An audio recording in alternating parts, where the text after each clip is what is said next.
یہ اصل میں ہوا ہے کہ جب نمرود، جس کا نام تھا بخت نصر، نیبوکیڈنیزر، اس نے 586 قبل مسیح میں، حضرت مسیح سے 586 قبل، اس نے حملہ کیا فلسطین پر۔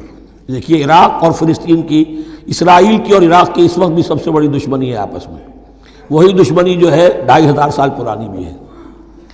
اس نے وہ نمرود بابل، نیبوکیڈنیزر جس کا نام تھا، اس نے حملہ کیا، 12 لاکھ کی آبادی تھی، 6 لاکھ کو قتل کیا اور 6 لاکھ کو بھیڑوں بکریوں کی طرح ہانکتا ہوا قیدی بنا کر لے گیا۔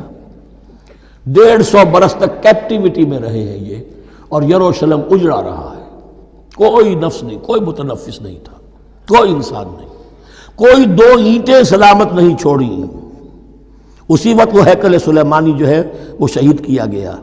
پھر آپ کو معلوم ہے کہ یہ پیلسٹائن، ادھر عراق، عراق کے بعد ایران، دشمنیاں تو تھیں کہ خورس نے حملہ کیا بابل پر، عراق پر، اور دشمن کا دشمن دوست ہوتا ہے، تو یہودیوں کو اجازت دے دی، کیپٹیوٹی سے اجازت دے دی، جاؤ تم واپس جاؤ، اپنا شہر دوبارہ بناؤ۔ چنانچہ وہ گئے اور پھر انہوں نے جا کر وہاں پر 136 سالوں میں ان کی دوبارہ جو ہے یہ بستی بسی، اور پھر یروشلم کو انہوں نے آباد کیا، اور پھر انہوں نے وہاں ہیکل سلیمانی دوبارہ بنایا، جس کو وہ سیکنڈ ٹیمپل کہتے ہیں۔ وہ سن 70 عیسوی میں ٹائٹس رومن جنرل کے ہاتھوں تباہ ہوا تھا، جو اب تک تباہ ہوا پڑا ہے۔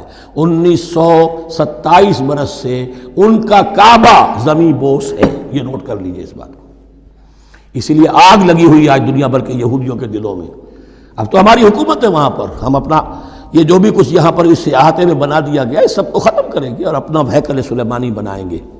اس کے بلو پرنٹس بن چکے ہیں، نقشے بن چکے ہیں، ہر چیز تیار ہے۔ بس کسی دن کوئی ایک دھماکہ ہوگا، کوئی بم جو ہے کہیں پر پلانٹ کیا جائے گا، خبر آ جائے گی کہ کسی فینیٹک نے کہیں وہاں پر جا کر رکھ دیا، جیسے ایک فینیٹک گیا تھا مسجد الخلیل میں اور 70 مسلمانوں کو شہید کر کے خود بھی اس نے خودکشی کر لی تھی، اور ڈاکٹر تھا، امریکن ڈاکٹر گولڈسٹین۔ اسی طریقے کا کوئی فینیٹک جائے گا اور وہ اس کو گرا دے گا، پھر کہیں گے جب یہ گر ہی گیا ہے، جیسے مسجد ایودھیا کا معاملہ ہے، اب گر گئی ہے تو بھائی ہمیں رام مندر بنانے دو، کاہے کو تم اب یہ مسجد کاہے کو بناتے ہو، وہ ہوگا۔ اور یہ میں سمجھتا ہوں کہ چند ہفتوں کی، یہ چند مہینوں کی بات ہے۔